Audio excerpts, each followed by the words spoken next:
পরে বলেছে বলো টিকিট পাওয়া যাচ্ছে না। আমি জানি না কি চলছে দেশে। অ্যাডমিনিস্ট্রেশনটা যদি এত ল্যাক অফ নেগলিজেন্স, এত ল্যাক অফ নিউসেন্স হয়, নিউসেন্স মিনস নেগলিজেন্স।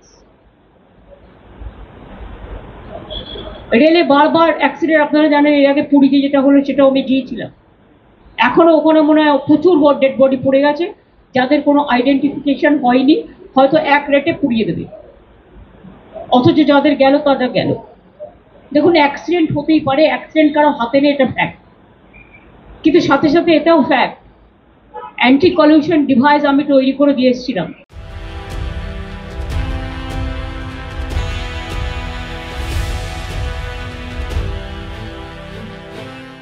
না, আমি সকাল 9টা থেকে, আমার মনে হয় গভর্নমেন্ট অফ ইন্ডিয়া যখন খবরও পাইনি তখন থেকে আমাদের অ্যাডমিনিস্ট্রেশন যথেষ্ট অ্যালার্ট ছিল,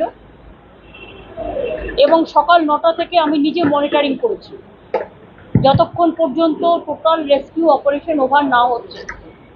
মানে যতক্ষণ পর্যন্ত টোটাল রেস্কিউ অপারেশন ওভার না হয়েছে ততক্ষণ পর্যন্ত সকাল 9টা থেকে আমাদের পুরো অ্যাডমিনিস্ট্রেশন, চিফ সেক্রেটারি থেকে শুরু করে, ডিএম থেকে শুরু করে, পুলিশ থেকে শুরু করে, আমরা সঙ্গে সঙ্গে স্পটে অ্যাম্বুলেন্স পাঠাই, মেডিকেল হসপিটালে ডাক্তারদের পাঠাই, মেডিকেল কলেজে ভর্তির ব্যবস্থা করি, ডেড বডি রেস্কিউ করি এবং ডিজাস্টার টিম পাঠাই, টোটালটাই আমরা করি। তারপরে আফটার অপারেশন আমি সকাল থেকেই চেষ্টা করছি ফ্লাইটের, কিন্তু ফ্লাইট পাইনি। অ্যাডমিনিস্ট্রেশনটা যদি এত ল্যাক অফ নেগলিজেন্স, এত ল্যাক অফ নিউসেন্স হয়, নিউসেন্স মিনস নেগলিজেন্স। রেলে বারবার অ্যাক্সিডেন্ট, আপনারা জানেন এর আগে পুরীতে যেটা হলো সেটাও আমি গিয়েছিলাম। এখনো ওখানে মনে হয় প্রচুর ডেড বডি পড়ে গেছে, যাদের কোনো আইডেন্টিফিকেশন হয়নি, হয়তো এক রেটে পুড়িয়ে দেবে, অথচ যাদের গেল তাদের গেল। দেখুন, অ্যাক্সিডেন্ট হতেই পারে, অ্যাক্সিডেন্ট কারো হাতে নেই, এটা ফ্যাক্ট। কিন্তু সাথে সাথে এটাও ফ্যাক্ট, অ্যান্টি কলিউশন ডিভাইস আমি তৈরি করে দিয়ে এসেছিলাম। এই যত দেখছেন কলকাতা মেট্রো থেকে শুরু করে, বেহালা থেকে শুরু করে, যত নতুন মেট্রো, যত এবার এই যে গঙ্গা কি যেন বন্দে গঙ্গা টঙ্গার কি সব নাম দিয়ে যেন চালাচ্ছে বন্দে ভারত, এটা দুরন্ত একমাত্র স্পিড আপ হয়েছিল আফটার রাজধানী।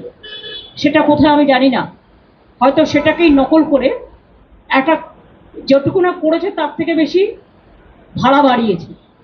প্রতিদিন শিয়ালদায় মানুষের কি নিত্যযাত্রীদের যা সমস্যা আপনারা প্রতিদিন আমি দেখতে পাচ্ছি, এবং আমি জানি না এই জায়গাটায় কেন বারবার এটা ব্ল্যাক স্পট।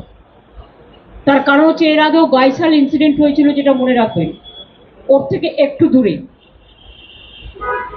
চোপড়ার কাছে বর্ডারে ফাঁসি দেওয়াতে আজকে যেটা হয়েছে অ্যাক্সিডেন্ট, এটা আরো মারাত্মক হতে পারত। একটা ট্রেন এসে যখন আর একটা ট্রেনকে ধাক্কা মারে তখন ঠিক থাকে না একটা বডি কোলাপস হবে না 10টা কোচ, ইট ডিপেন্ডস অন। সুতরাং তাও 70-80 জন আহত, এখনো 20 জন ক্রিটিক্যাল আছে। আমি যেহেতু কোনো যাতায়াতের ব্যবস্থা ছিল না, চেষ্টা করা সত্ত্বেও, সেই জন্য দেরি হলো, কিন্তু আমি অপারেশনটা টোটাল করে দিয়েছি। আমি এখান থেকে নর্থ বেঙ্গল মেডিকেল কলেজে যাব। চোপড়ায় যেখানে সব কাজ হয়ে গেছে, নতুন করে আমি আর যাচ্ছি না। আমি সকালবেলায় ওখানকার এমএলএ হামিদুলকে ফোন করেছিলাম, ওদের আজকে বকরি ঈদ আছে, আমি বড়কে জানিয়েছি, সঙ্গে সঙ্গে স্পটে যেতেও বলেছিলাম। ও নিশ্চয়ই টেক কেয়ার করেছে, বাদ বাকি প্রশাসনও করেছে। আমি নর্থ বেঙ্গল মেডিকেল কলেজটা করব, করে আমি তারপরে রাতে আমি শিলিগুড়িতে নিশ্চয়ই থাকছি না, কারণ আমি একটু কুচবিহার চলে যাবো ডাইরেক্ট, কারণ কালকে আমার দুটো কাজ আছে। আমি ওটা করে তারপরে আবার কাল সন্ধ্যের পরে ফিরে আসবো।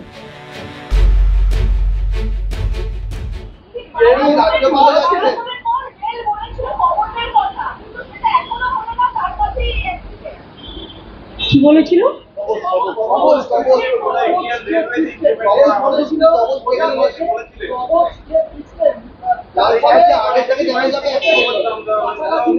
এই শুনুন, অ্যান্টি কলিউশন ডিভাইস নামটাই anti collision device.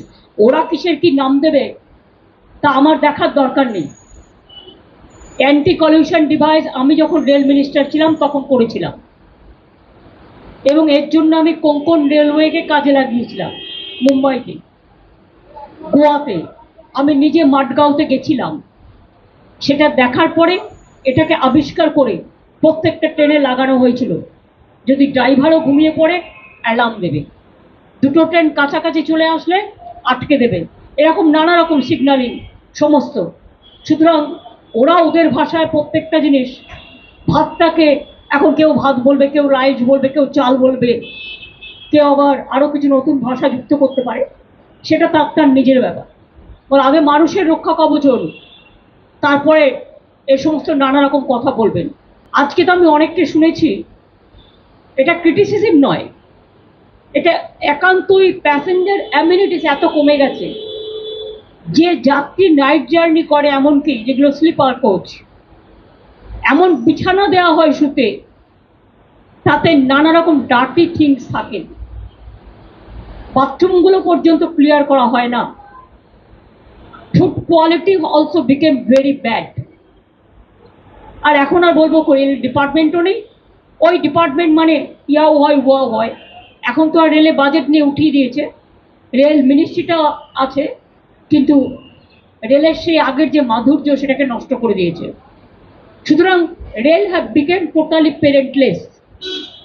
Only you can see railway at the time of inauguration, so many talking points and so many beautification of words, and just like it's a fashion, but they don't take care about the passenger amenity. I'm sorry, I worked as a railway worker, so I know the things.